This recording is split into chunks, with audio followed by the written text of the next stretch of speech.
Let me say I am very saddened that William Ruto is killing ODM, and we would want ODM to be a strong political party. Strong political parties are good for our democracy. And let me tell ODM, you will lose every seat here in Nairobi if you follow William Ruto. Kura ya William Ruto Nairobi ni 24,000 only. Ile alikuwa anaringa nayo ilikuwa ya Rigiji, nimehama naye. Kalonzo is not with you. Mutatoa viti wapi? Wewe mtu ya Mathare Oluoch, utatoa kiti wapi? Kura ya Rigiji hapo na ya Kalonzo umehama umeenda nyumbani. Ati mnafuata William Ruto watu ya ODM. William Ruto amenunua ODM, imeuzwa na Junet na Wanga. Tayari wamechukua deposit. Yeah? Ladies and gentlemen, when Rigathi Gachagua warned ODM on their cooperation with President William Ruto, they slammed him and they ignored his speech to be empty talks. And actually, the Homa Bay Governor Gladys Wanga categorically stated to him that he should mind his business with his village party discipline. And we all know that few weeks ago, the differences were so clear, the zoning politics, something that signaled that UDA is so interested in ODM stronghold, something that will weaken and kill ODM completely. Today's speech is something that is not to be ignored, and how I wish the ODM fraternity can call themselves in a meeting and consider Rigathi Gachagua's speech deeply. Ladies and gentlemen, before I continue with the podcast, kindly take a minute of your time, subscribe to our podcast, click the notification bell so that whenever we make such videos, you will be the first to be notified. Finally ndio nimalize. Sisi ni watu ya democracy. Mimi naunga mkono mambo ya demokrasia. We want strong political parties for our democracy. And that is why nimekuwa nikisema watu ya ODM msikubali William Ruto amaliza ODM. Mukanipigia kelele, mukaniambia to keep off. I have seen Gladys Wanga now is crying. Junet Mohammed is crying. All the leaders ya Raila wanalia. I warned you ya kwamba Kasongo atamaliza ODM. Amepanga Mombasa, iko chama ametengeneza ya kupatia Joho ODM ikwishe katika pwani. Huyu Oparanya atajiuzuru hivi karibuni, amepewa chama ya Western. Kasongo anataka ODM ikuwe chama ya Wajaluo.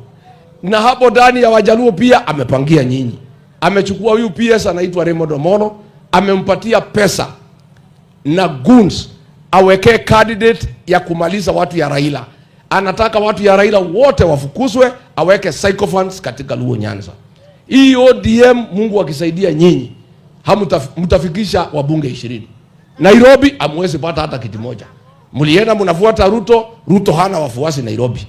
Wale alikuwa nao, walikuwa na watu yangu, nimempatia. Ametusaliti, ametupiga teke, tumechukua watu wetu. So ODM, you will not have any seat in Nairobi. Luo Nyanza, Kasongo, Anomolo, atawekea nyinyi candidates ya UDA. ODM will be lucky to have 20 members of parliament. So mimi ODM, mimi singili mambo yenu. It's not just a prediction. When Rigathi Gachagua says that Oparanya and Joe will resign to form their party, it is not something that is to be taken for granted. This will actually reshape the politics of this country. We need to understand something here before. Wycliffe Oparanya is a key political leader in the Western region, the former governor of Kakamega. And even last year, he stated himself categorically that he is ready to quit ODM to form his party to reunite the Western Bloc. So the claims of Rigathi Gachagua that Wycliffe Oparanya will resign is not just a speculation, ladies and gentlemen. And there's a deep message that is being passed by this. There is not just a speech. It serves as a warning to the ODM fraternity. Why do you think that the resignation of Wycliffe Oparanya will weaken up ODM? And I tell you, without any fear or contradiction, that this is actually one of the bullets that President William Ruto has to kill the ODM. The key leaders that are mentioned, Wycliffe Oparanya and Ali Hassan Joho, these are leaders that come from two regions that ODM claims to be the stronghold. Because when we see coastal region, there is a region that has been a stronghold of ODM. ODM has also been very strong in the western part of the country. And you are aware that today, UDA party has really deviated. The strength of UDA party has really deviated. Let's consider the western part of the country. The move of Oparanya resigning is to split the votes. Because, of course, Oparanya is a voice that cannot be ignored in the western part of the country. And again, Kakamega in particular, I want you to consider this key politician. There is the same county that Cleophas Malala is coming from, and is also a vibrant political leader in the position side. And also, you see, ODM has also been strong in the country. That creates a gap in UDA. UDAs now find it so hard penetrating that particular county. This is why Oparanya has to resign, because by Oparanya resigning, he's gonna collect the votes that were meant for ODM. Because I tell you, Oparanya has been a strong player in the ODM politics in the western country, in the western part of the country. Yes, that is why he has to resign. So there is a strategy a crooked strategy that President William Ruto has to kill the ODM. And I tell you, there is something that ODM should not ignore. Because the last time, even a few weeks ago, the zoning politics is something that really we saw create chaos, and the differences were so loud. By UDA trying to fix their candidate in the ODM stronghold, it is something that, of course, they had intention to make the ODM stronghold to be a battlefield. By that, it would be so easy for even an independent candidate to win in that particular region. That, of course, reducing the strength of ODM. Are you seeing what I'm saying, ladies and gentlemen? This is actually a killer, and ODM have to call themselves into a drawing board and brainstorm about this. Talk about the coastal region of the country. Hassan Joho. Today, Ali Hassan Joho, the other time, is a politician who has also shown the interest on being even the deputy president of the country. And let me ask you, if, for example, Joho is awarded that position by the President William Ruto, do you think Joho will still be in the ODM party? Definitely Joho will be in the UDA.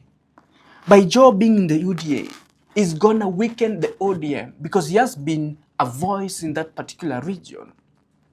So Joho being in UDA, of course, he will do the mobilization. This gonna kill the ODM in that particular region. So I tell you, people have ignored Rigathi Gachagua, but finally it has come clear that whatever he speaks come to pass. He said clearly that President William Ruto does not have a clear agenda. And again, this is also a warning. It's a warning to the Western leaders. because it signals clearly that you are being manipulated and you are being used. Just the other day when Musalia and Wetangula joined President William Ruto, their parties had to go. Yes, Mudavadi's party had to go. So at the end of the day, President William Ruto is interested in the seats. I mean, the UDA party, in as much as Ruto is interested in winning the presidency, but he cannot risk winning the presidency in the majority in the parliament. Of course, that will risk being impeached anytime. That's why he has to use the ODM as a scapegoat. And I told you in the previous video that somebody is using somebody.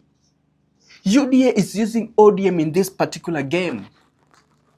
And it is a waking call for the ODM. ODM should not ignore this. They should not just see Gachagua as the enemy, in as much as there is a political differences. But Gachagua is clearly speaking a point here. It is a warning that Gachagua is sounding to them that, you know what, the person you call a friend finally is going to use you. Ladies and gentlemen, I tell you, I totally agree with Gachagua that Ruto is going to kill ODM finally. That Ruto is using every means, every tool finally to kill ODM, because the death of ODM is the rising of UDA party. When ODM is dead, UDA gains. It is so very unfortunate.